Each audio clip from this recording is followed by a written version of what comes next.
এই সেজদা কিন্তু আসলে সেই সেজদা নয়, এই সেজদা হলো সম্মানী সেজদা। কথা বলেন ঠিক না বেঠিক? অনেক সময় স্বপ্ন দেখে মানুষ পাগল হয়ে যায়। আশরাফ আলী থানভী রহমাতুল্লাহ আলাইহির কাছে এক পুরুষ লোক যেই বলতেছে, হুজুর আমি এমন এক স্বপ্ন দেখেছি যে স্বপ্নর বিরাট বিপদ। তো বলতেছে কি? তো বলতেছে আমি আজকে রাত্রে স্বপ্ন দেখলাম যে 2 কোরআন শরীফের পরে দাঁড়াই আমি পেশাব করতেছি। এই স্বপ্নটা কি ভালো?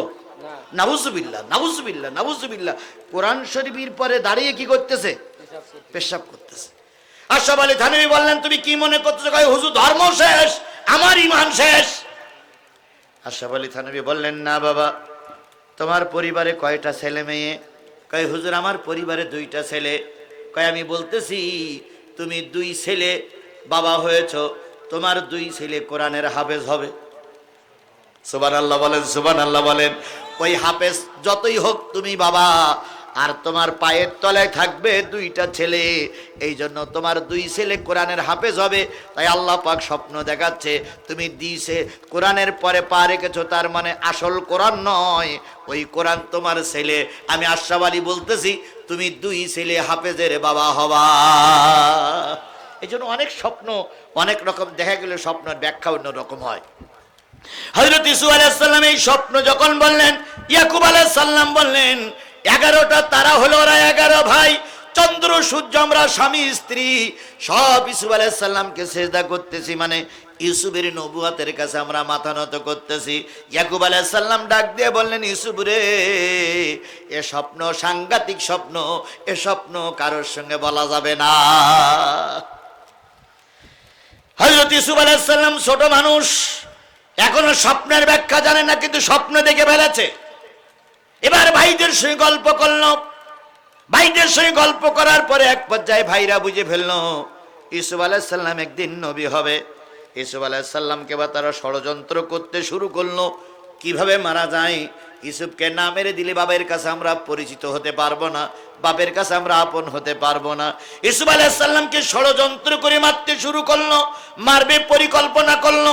একদিন ছেলেরা যেই বলতেছে, আব্বা আমরা ছাগল চড়াইতে যাই, ইউসুফ আলাইহিস সালামকে আমাদের সঙ্গে না নিয়ে গেলে ভালো লাগে না, আমাদের সঙ্গে একটু ছাগল চড়াতে দেন। গল্প আপনাদের জানা আছে, সূরা ইউসুফের কাহিনী আপনারা শুনেছেন। ইউসুফ আলাইহিস সালামকে 10 ভাই ষড়যন্ত্র করে নিয়ে গেল।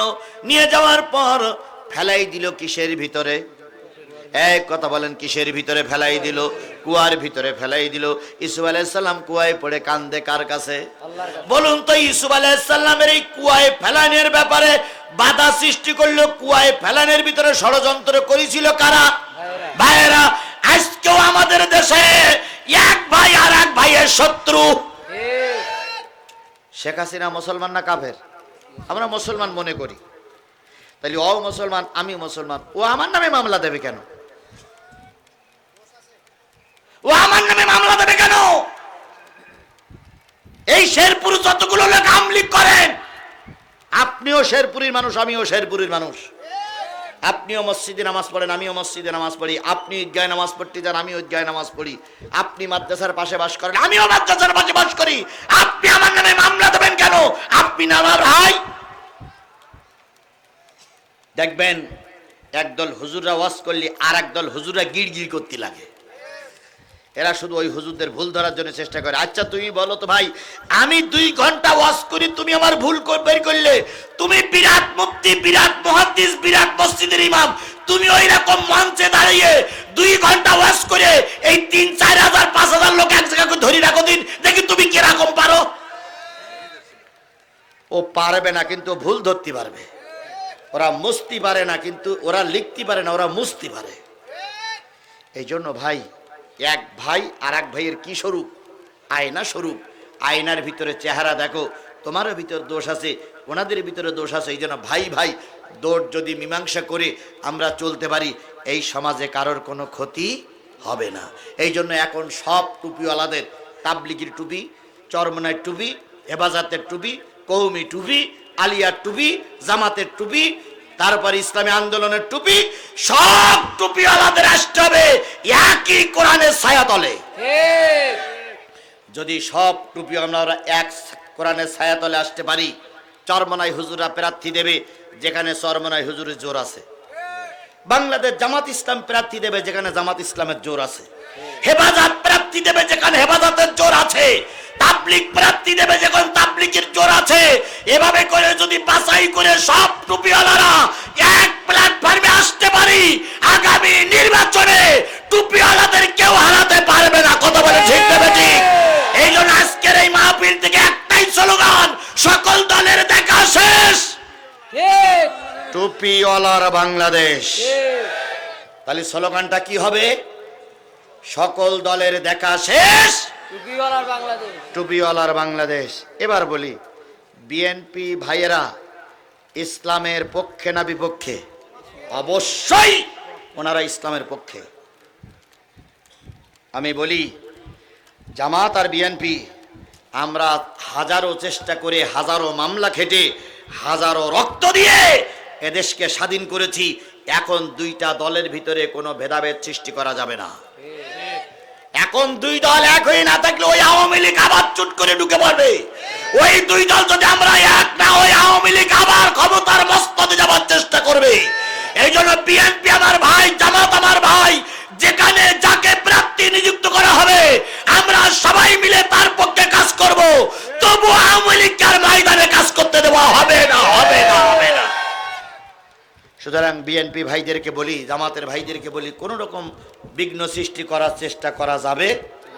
আল্লাহ আমাদের বোঝার তৌফিক দান করুক। ভাই বসেন, দোয়া হবে। ইউসুফ আলাইহিস সালামকে কুয়ার ভিতরে ফেলেছিল তার ভাইরা, কথা বলে। আচ্ছা, কুয়ার ভিতরে ফেলে কি মারতে পেরেছিল? বাংলাদেশ জামাত ইসলামের ভিতরে একজন বক্তা ছিলেন মাওলানা দেলোয়ার হোসেন সাইদি। উনি কি শুধু জামাতের বক্তা?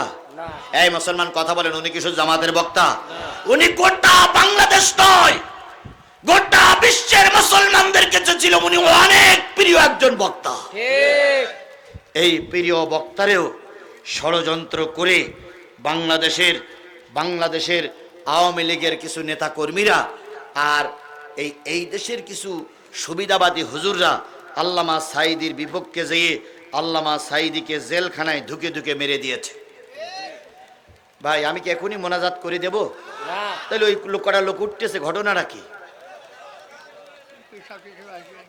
নিঃসন্দেহে ওনারা কি আওয়ামী লীগের লোক?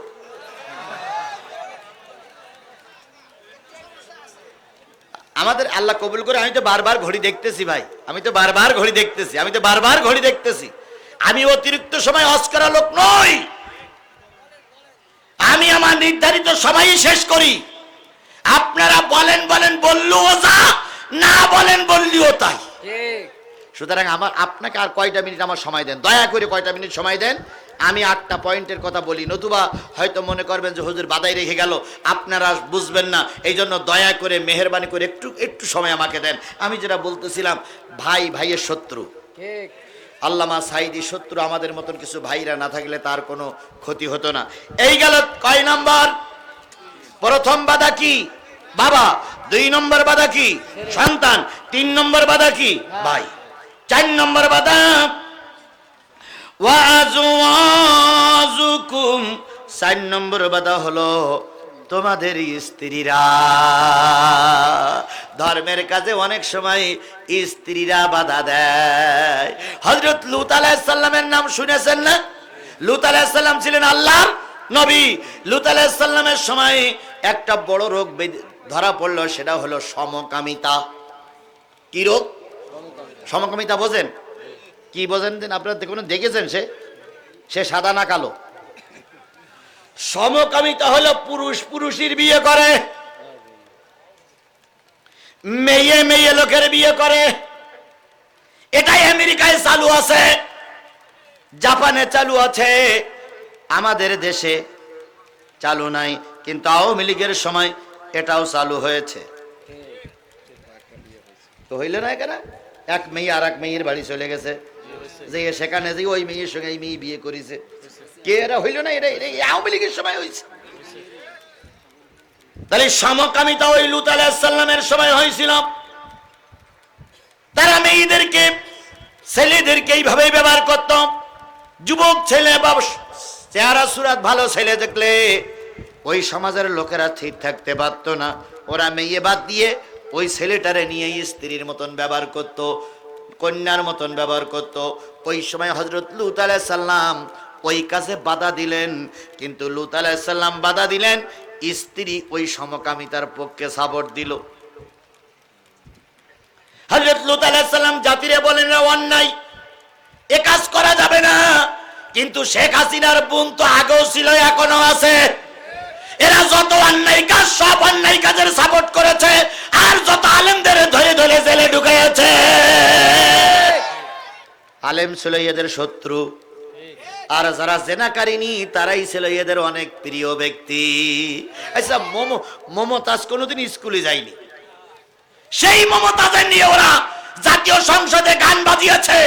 আর আপনাদের এই বিএনপির একজন লোক ছিল বগুড়া থেকে নির্বাচিত, ইনি প্রায় কোরআন হাদিসের দোহাই দিয়ে কথা বলতেন, এনাকেও অনেকবার ওরা রাজাকার, মৌলবাদ বলে গালিগালাজ করেছে। বিএনপির এই কাহালুত্তে না কোন জায়গায় একজন বিএনপির নেতা কি ছিল জাতীয় সংসদে, সে প্রায় কোরআন হাদিসের দোহাই দিয়ে কথা বলতেন। হ্যাঁ, মুশাররফ হোক, যেই হোক, একজন কি ছিল।